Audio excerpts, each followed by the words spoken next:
प्रयागराज में अखिल भारतीय अखाड़ा परिषद के अध्यक्ष महंत नरेंद्र गिरी की संदिग्ध परिस्थितियों में मौत के मामले में कई तरह के सवाल खड़े हो रहे हैं।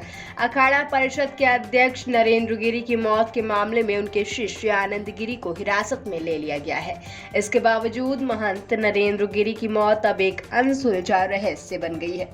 प्रयागराज बाघंबरी मठ में उनकी लाश उनके कमरे में रस्सी के फंदे से लटकती हुई मिली थी।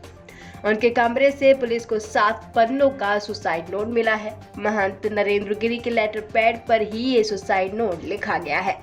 उनकी मौत के बाद अब नरेंद्र गिरी का सुसाइड नोट भी सामने आ गया है। हालांकि इन सब सबूतों के बाद भी नरेंद्र गिरी के परिवार के सदस्यों का मानना है कि नरेंद्र गिरी आत्महत्या नहीं कर सकते हैं। साथ ही परिवार के लोगों का कहना है कि नरेंद्र गिरी को अनपढ़ बताने वाले दावे भी किसी हालत में सच नहीं है और नरेंद्र गिरी ने हाई स्कूल तक की पढ़ाई की। इसके बाद बैंक में बतौर क्लर्क वो नौकरी भी करने लगे थे। महंत नरेंद्र गिरी के परिवार के सदस्यों से माई भारत संवाददाता सैयद आकिब रजा ने प्रयागराज के छतौना गांव में उनकी पुश्तैनी घर पर पहुंचकर बातचीत की और जाना कि उनकी मौत के पीछे आखिर कौन कौन जिम्मेदार हो सकता है। और जैसे ही सुसाइड नोट में ये लिखा पाया गया है कि वो अपने शिष्य आनंद गिरी से काफी ज्यादा परेशान थे। इस दावे में कितनी सच्चाई है, इस पर भी बातचीत की हमारे संवाददाता सैयद आकिब रजा ने। हम मौजूद हैं नरेंद्र गिरी महाराज के पुश्तैनी घर के बाहर। आप देख सकते हैं ये उनका वही पुश्तैनी मकान है जहाँ पर वो तकरीबन 22 सालों तक यहाँ पर रह चुके हैं और उसके बाद वो संत की दुनिया में चले गए थे, राजस्थान चले गए थे जो परिवार वालों ने बताया, और उसके बाद वो प्रयागराज आकर के बस गए थे। हमारे साथ यहाँ पर उनके बड़े भाई हैं, हम उनसे बातचीत करते हैं और उनसे जानने की कोशिश करते हैं कि आखिर आप क्या समझते हैं, इस पूरे प्रकरण को किस तरीके से लेते हैं, क्या कहना चाहते हैं और कितने सालों तक आप लोगों से क्या जुड़ाव रहा है इनका बचपन से? बचपन से 22 साल की अवस्था तक ये रहे घर पे, तो मैं बड़ा भाई होने के नाते जो जुड़ाव रहा वो रहा भाइयों का। फिर उसके बाद उन्होंने मतलब घर छोड़ दिया था और सन 2000 में वही बताया आपसे कि कुंभ मेले में भेंट हुई थी। इसके बाद 2004 में यहाँ के बाघंबरी गद्दी के पीठाधीश्वर बने। बस ये सब विषय में क्या मानते हैं आप कि जो आत्महत्या की बातें आ रही हैं, क्या मानते हैं, क्या वो आत्महत्या तो नहीं कर सकते, कोई चाल है सोची समझी, लेकिन अभी इसके लिए मुख्यमंत्री जी ने किया है, जो होगा सामने आएगा। अच्छा, ये भी कहा जा रहा है कि वो लिख नहीं सकते हैं, तो क्या नहीं, तो सरासर ये तो उनके विषय में जिसको जानकारी नहीं है वही कह रहा है।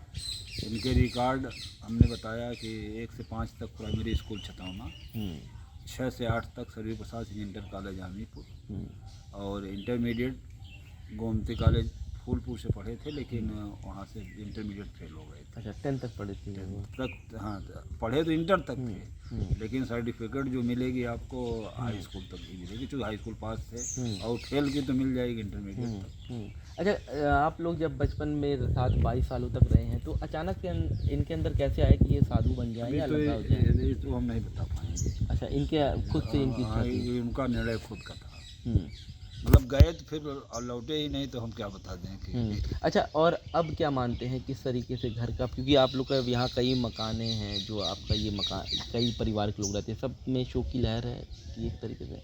भाई सब पूरा परिवार शोक को लहर ही है, क्योंकि परिवार के थे इसलिए पूरा परिवार गमगीन तो है।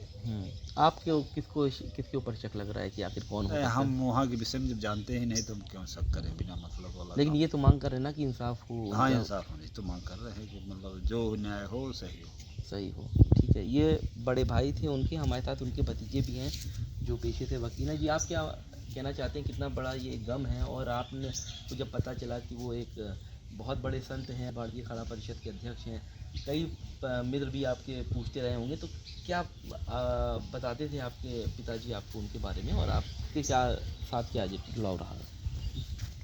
इतने बड़े संत थे और अखिल भारतीय अखाड़ा परिषद के निर्विरोध जो है 2 बार उनका जो है निर्वाचन हुआ था, और अभी जो है उज्जैन में दोबारा हुआ, और हम लोगों के गर्व होता था, उत्साह होता था, परिवार को ही नहीं पूरे गांव को होता था, देश को, समाज को, हर व्यक्ति को। और उनकी मिलनसारिता जो है इतनी अच्छी थी, हम लोग जाते थे तो बड़ा सम्मान आदर भाव से मिलते थे जो है। लेकिन उनके जाने के बाद बहुत दुख हुआ। पहले तो विश्वास ही नहीं हुआ 1-2 दिन को, मतलब ऐसा कर कि ऐसा सकते हो हैं। सकता हाँ, है। ऐसा हो सकता है जो है। क्या मानते हैं आखिर इसके पीछे साजिश क्या हो सकती है? आनंद गिरी समेत कई लोग का नाम आ रहा है सामने। क्या आपका क्या कहना है कि इस पे क्या हो सकता जो है? भी नाम आ रहे हैं उसके लिए जो है माननीय मुख्यमंत्री द्वारा टीमें गठित की हैं, केंद्र सरकार द्वारा सीबीआई जांच की संस्थित की गई है, वो सच्चाई सामने आएगी। आनंद गिरी की जहाँ तक बात है, अब उनके विषय में हम नहीं जानते हैं, तो हम उनको ऊपर अनावश्यक दोषारोपण क्यों लगाएं। अगर उनका नाम है तो जांच एजेंसियाँ गठित की गई हैं, नाम सामने अच्छा, आएगा। आप काफ़ी छोटे रहे होंगे, आपने भी उनको देखा रहा होगा। जी। आपने वो भी आपको खिलाए होंगे बचपन में। कुछ पल, कुछ याद उनके, कुछ ऐसा? अब बचपन के तो उतना याद हमें नहीं है जो है।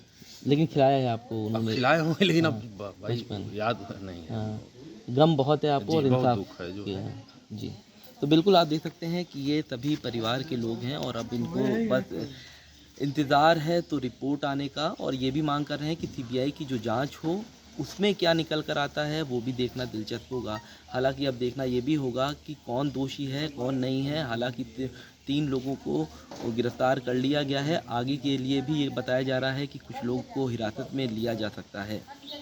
वीडियो जर्नलिस्ट संत उपाध्याय के साथ सैयद आखिर माई भारत, प्रयागराज।